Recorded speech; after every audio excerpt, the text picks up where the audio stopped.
Welcome to the English and Developer channel with Miki Tran. Let us start together. Passage: How temperament influences family life.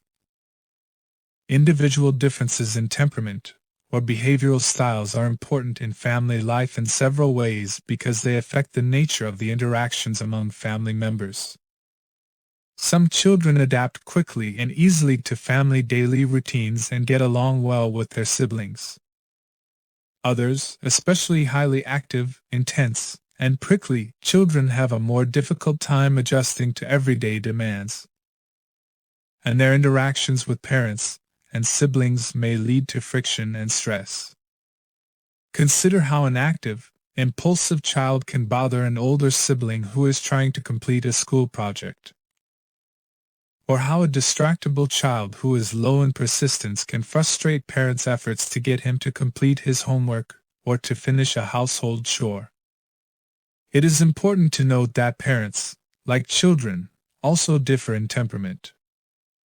Some are quick reacting and intense, while others are quiet and slow to respond. Some are flexible and adaptable, and others are not.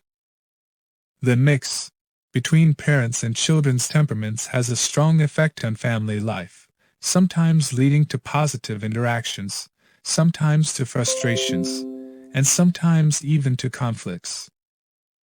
It is interesting to note that parents also differ in the expectations they have about their children's behavior, and how they view and tolerate differences in temperaments. For example, certain constellations of temperament such as high activity, intensity, and persistence may be tolerated and valued in boys, but not in girls. Conversely, shyness and sensitivity may be viewed as acceptable in girls, but not in boys. This leads to the notion of goodness of fit, which can be a useful framework for helping parents figure out how temperament affects relationships in the family. Goodness of fit refers to the match or mismatch between a child and other family members. For example, a high-activity, intense child may upset and irritate a quiet, slow-paced, reflective parent.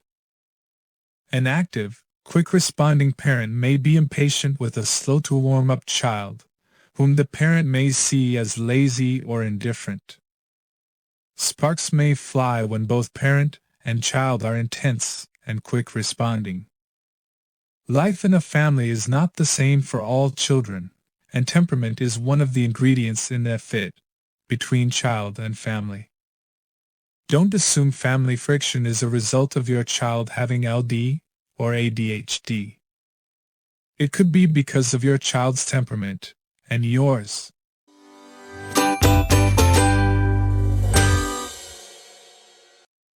Passage: Who works? Who stays home? Most Americans agree that the workplace and the home are very different from the way they were 30 years ago. The world of work is no longer a man's world. Between 1970 and 1995, the percentage of women who worked outside the home went from 50% to 76%. In the year 2000, of the more than 5.5 million married couples in the United States, 10.5 million women were making more money than their husbands, and 2 million men were stay-at-home dads. Author, husband, and father Mark Wortman writes about being a stay-at-home dad in his book True Confessions of a Real Mr. Mom. His story will help others who are learning how to live with the changing gender roles in our society. Mark and his wife, Georgines, were a two-income couple, but things changed when their first baby was born.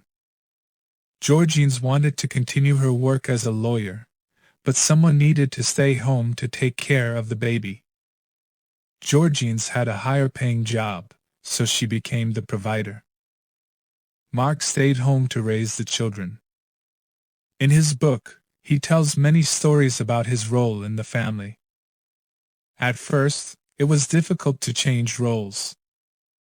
The Wortman kids often went to Mark first to talk about their problems.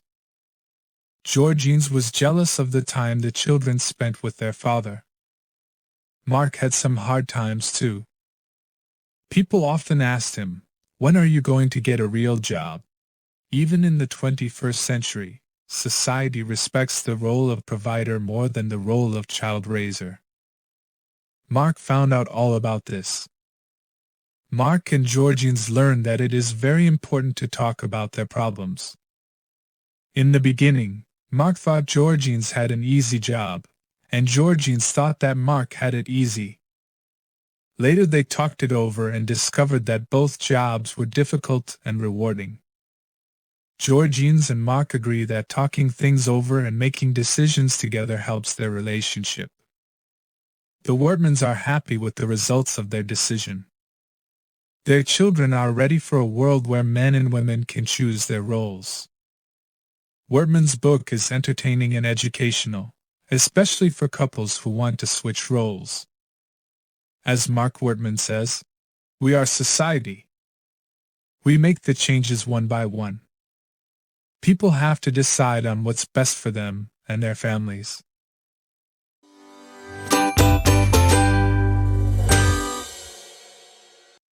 Passage, The Priceless Gift of Time. And how many hours does it take to make a friend? Jeffrey A. Hall describes the types of encounters that build a friendship.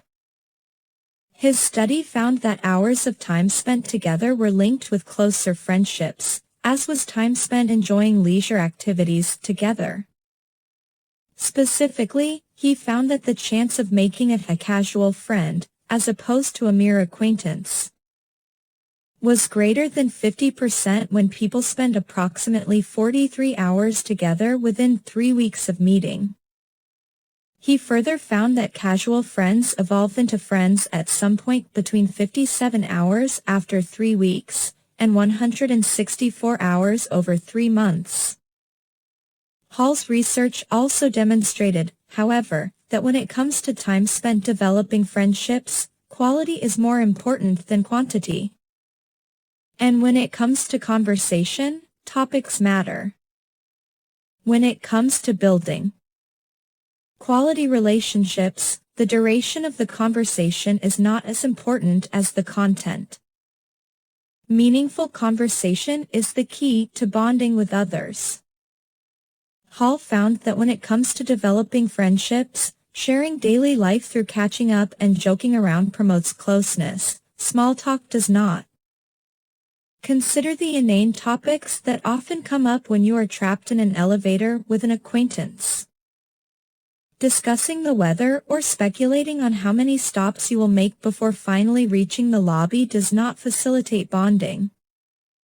Nor does mere proximity. Hall found that obligatory time spent together, such as in a classroom or workplace, does not promote closeness. Friendships require an efficient use of time together. Someone who remembers the details of your life and asks questions about your family, your job, your latest vacation, etc., is much more likely on his or her way to becoming someone you consider a friend, as opposed to an acquaintance.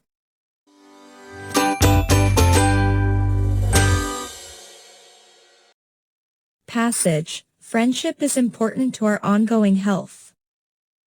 Evidence has piled up to show that our relationships, including friendships, affect our health at a much deeper level.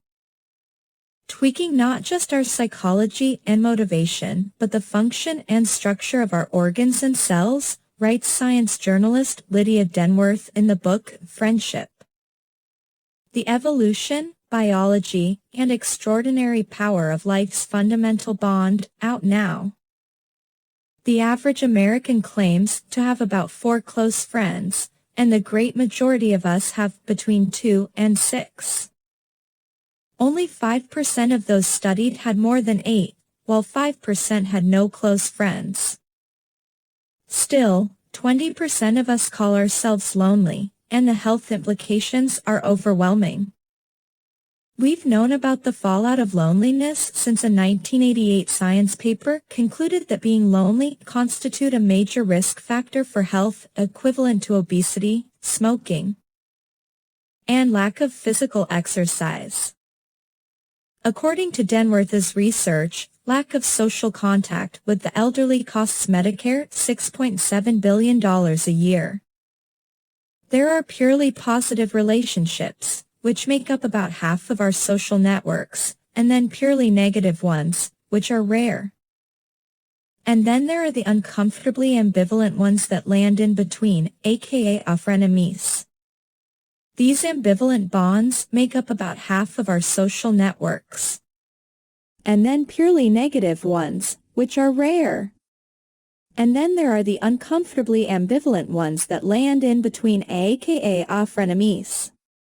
These ambivalent bonds make up about half of our social networks, but the research on them is pretty stark. Ambivalent relationships are bad for us, writes Denworth. These relationships are reportedly causing levels of inflammation, aging, blood pressure, and even greater artery calcification. This is true for even not so intimate relationships, such as colleagues and neighbors, too. Sadly, about 50% of married view their spouses ambivalently, according to Brigham Young University researchers. According to the book, it takes between 40 and 60 hours to create a casual friendship and over 200 hours to become a best friend.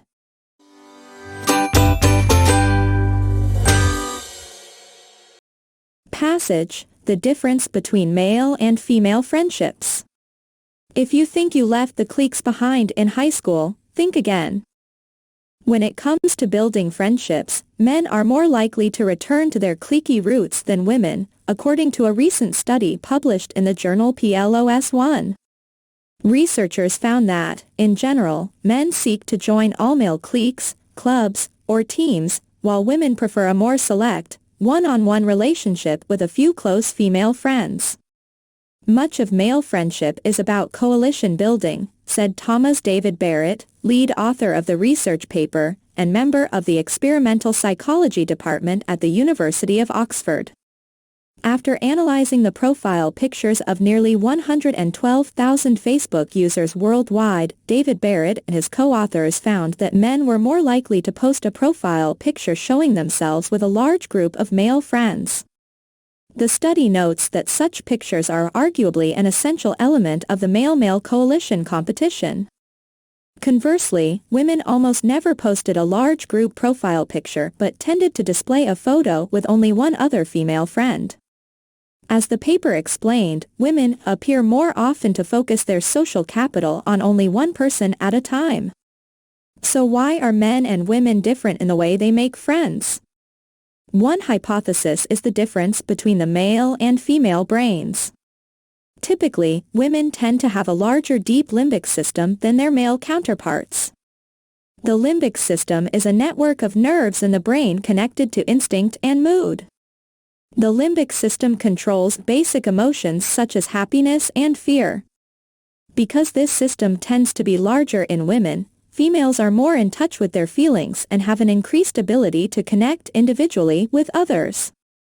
According to the Wall Street Journal, other research indicates that females tend to build friendships off of emotional connections and are more apt to share intimate conversations. The male friendship, however, is established by doing things together, such as watching the game or hosting a barbecue. Female friendships are characterized as more face-to-face. Women want to share and exchange, said Irene Levine, a friendship expert. They want to bond. Men, however, want to do things together. They want to go to spectator sports, they want to